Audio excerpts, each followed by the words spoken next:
Oi, pois então, eu ontem comentei com você o voto da Rosa Weber. Hoje eu vou comentar o voto do Lewandowski, porque eu já tinha gravado o vídeo de ontem, já tinha publicado, quando o Lewandowski deu seu voto infame. Mas eu vou citar, ipsis literis, o que eu capturei do voto dele ao consultar o consultor jurídico. Procurei, achei, está aqui. A nossa Constituição, convém lembrar, não é uma mera folha de papel, que pode ser rasgada sempre que contraria as forças políticas do momento.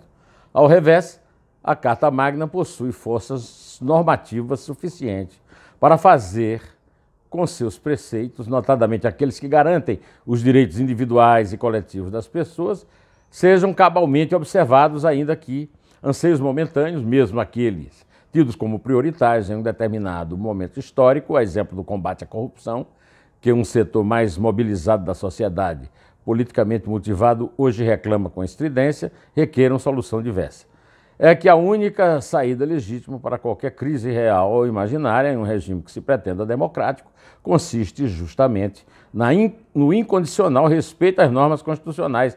Isso porque não se pode fazer política criminal contra o que dispõe a Constituição, mas sim sempre com amparo nela. Ele se baseia numa leitura que ele, o Marco Aurélio, o Gilmar Mendes agora, né, os chamados garantistas, né, a Rosa Weber, fazem da Constituição. A Constituição, artigo 5º, inciso 57, diz que nenhum cidadão pode ser considerado inocente antes de passar pelo trânsito em julgado, ou seja, que seus recursos sejam julgados pelo Supremo, na 4ª instância, as calendas gregas. Né? Não fala em prisão. Oh, mas alguém pode ser considerado inocente preso? Não sei. A Constituição não fala em prisão. Então não é a leitura literal da Constituição.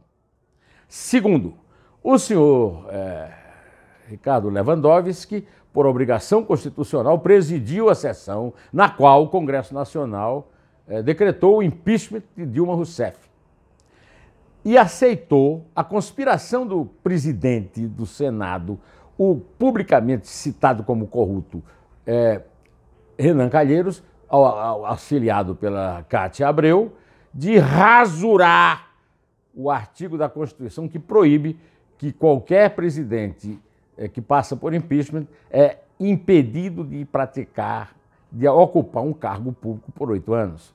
Ele liberou a Dilma, dizendo que ela devia ser pelo menos uma merendeira de escola. A Dilma não tentou ser merendeira, tentou ser senadora, candidatou-se ao Senado pelo PT em Minas. Resultado, o mineiro, sábio da política, vendeu para os pesquisadores do Instituto de Pesquisa a ideia de que ia votar nela, aparecia em todo lugar como primeiro lugar, teve 4, porque não tinha 5. Foi a última colocada. E essa é a resposta que o povo deu.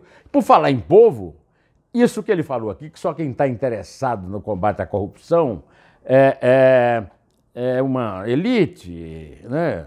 E que a crise é imaginária, é bom lembrar o seguinte: o povo é contra a corrupção. Vai para a rua, se tem coragem, né, para enfrentar. Vai para a rua para ver o que é que o povo acha.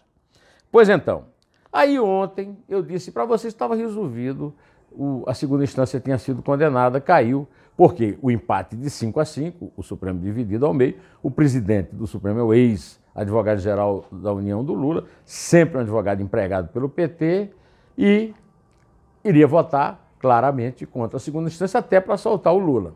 Mas, ao sair da sessão, o presidente Dias Toffoli deu a ideia de que ele ia dar um voto de presidente, que uma coisa é presidente, outra coisa é membro, e que então ia dar um voto político. Ou seja, ele pode querer se consagrar como grande pacificador do Supremo, criando aquela estupidez da terceira instância, que não está prevista em lugar nenhum, ou até, se for o caso, aceitando na segunda, o que eu duvido. Agora, pode não votar até o trânsito em julgado. Só que isso aí aumentará a impunidade dos bandidos de colarinho branco e seus advogados, recebendo dinheiro por isso, por 11 meses, que é a conta que o Conselho Nacional de Justiça faz da média dos recursos que sobem da terceira instância, o Tribunal Superior de Justiça, para o Supremo Tribunal Federal. Bom, eu acho que muito melhor do que eu, a pessoa que melhor definiu essa decisão foi o meu ídolo, Modesto Carvalhosa, professor da USP, que escreveu o seguinte e me mandou por e-mail. o voto de Rosa Weber, declarando constitucional a prisão somente após esgotados todos os recursos até a última instância, voto esse que será acompanhado pelos demais garantistas do STF, revoga o Estado Democrático de Direito para instalar entre nós a República dos Bandidos. Rosa Weber confessa em seu voto que em nenhum país do mundo essa barbaridade é admitida. Serão soltos imediatamente 4.950 corruptos e criminosos comuns de alto coturno, dentre os quais Sérgio Cabral, condenado a 180 anos de prisão, e também Eduardo Cunha, e uma centena dentre os maiores assaltantes dos cofres públicos. Inclusive, o professor não cita aqui, mas o José Disseu. Bom, o professor faz uma boa peroração aqui sobre a questão da... se alguém é condenado a 30 anos já está fora da prisão, mas eu vou terminar com o último parágrafo dele, que é brilhante. A decisão do STF será não apenas uma afronta à dignidade dos brasileiros, vítimas da corrupção e dos criminosos violentos, mas uma ameaça a toda a sociedade que se verá nas mãos de todos os delinquentes que terão agora o direito de livremente circular no meio social para praticar livremente os seus delitos. A solução final desse caso fica para daqui a 15 dias, porque a semana que vem não tem sessão. Então é o tempo do Dias Toffoli pensar o seu voto, né? Então, nós que temos que estar aqui todo dia, eu quero dizer para vocês que eu quero pedir desculpas, porque acho que eu deixei meio confusa a questão da economia dos cofres públicos em 10 anos com a reforma da Previdência. Essa economia que o governo pretendeu ao inaugurar, ao mandar a reforma para o Congresso, era prevista de 1,3 trilhão. Quando chegou no Senado, tinha sido desidratada, segundo o Senado, e o senador Tasso Gereissati, que era o relator, para 800 bilhões.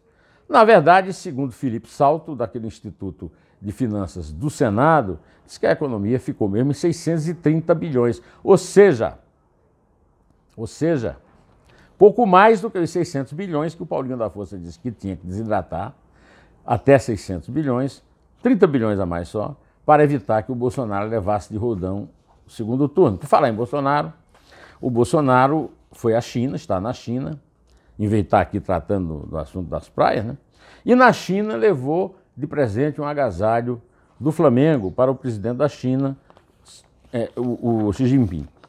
Pois bem, já vem logo todas aquelas críticas, tudo que o Bolsonaro faz. Bolsonaro é presidente da República, ele não é candidato a nada.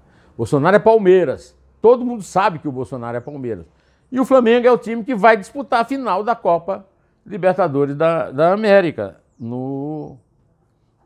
em Santiago do Chile, se a crise do Chile permitirá. Eu quero aproveitar essas críticas aqui para lembrar que o Gilmar Mendes criticou o Sérgio Moro, ministro da Justiça, por ter ido a um jogo do Flamengo com o Bolsonaro. Ele falou com tal desprezo do Flamengo que mostrou qual é a mentalidade elitista e canária dele. A mesma coisa demonstrou o Renato Portaluppi, que, aliás, treinou, jogou no Flamengo, foi campeão pelo Flamengo, que disse que até uma mulher grávida faria gol no Grêmio quarta-feira. Ainda bem que o Zico, que é muito melhor do que ele, que tem uma história muito maior do que ele, no Zico 10, fez um comentário mostrando como surgiu cada gol dos 5. Foi 5-0, 5-0. Cada gol dos 5, uma falha do goleiro, que foi escolhido pelo Renato mesmo, então ele não tem nada que falar em mulher grávida, que aliás é um comentário machista. 5-0, viu? Amapola Correia Soares. A Amapola Correia Soares me escreveu, me gozando, porque eu falei que o Grêmio não tinha DNA de Libertadores. E aí ela disse, não, o Grêmio tem porque é o maior vencedor histórico. Não é.